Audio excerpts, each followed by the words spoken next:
আসসালামু আলাইকুম দিনী ভাই এবং বোনেরা। আমার আল্লাহ পাক রব্বুল আলামিন কত আদর করে, স্নেহ করে, মায়া করে, অসংখ্য নিয়ামত রাজি দিয়ে আমাদেরকে সৃষ্টি করেছেন মানুষ রূপে। সূর্যের মাধ্যমে আল্লাহ আমাদেরকে দিন এবং রাত্রির ব্যবস্থা করে দিয়েছেন সমবয়স্ক তরুণী, দিয়েছেন সমস্ত জীবন উপকরণ। আমার আল্লাহ পাক রব্বুল আলামিন কত মায়া, কত ভালোবাসা, কত আদর দিয়েছেন, সৃষ্টি করেছেন আমাদেরকে।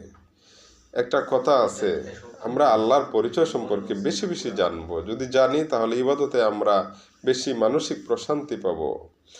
ইংলিশে একটা কথা আছে, he is Allah the one, Allah is the self sufficient master of all creatures need. Allah begets not নর ওয়াজ হি বিগটেন, দেয়ার ইজ নন কু ইকুয়াল অ্যান্ড কম্পেয়ারেবল আনটু হিম। আমরা যদি আল্লাহর পরিচয় সম্পর্কে বেশি বেশি জানি তাহলে আমরা ইবাদতে বেশি শান্তি পাবো, মনের প্রশান্তি লাগবে।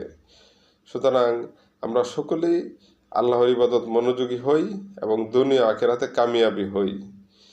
এই দুনিয়াতে কেউ থাকতে পারবে না, নির্দিষ্ট একটা সময় শেষে ফিনিশিংয়ের ঘন্টা আমাদের সকলের বেজে যাবে। যে যত আশার বাসা বান্ধি না কেন, ফিনিশিংয়ের ঘন্টা আমাদের বেজেই যাবে। যেটা আমরা আনএক্সপেক্টেড ধরে রাখছি, অসম্ভব ধরে রাখছি, সেটাই সম্ভব হয়ে যাবে, সেটাই প্রত্যাশিত হয়ে যাবে।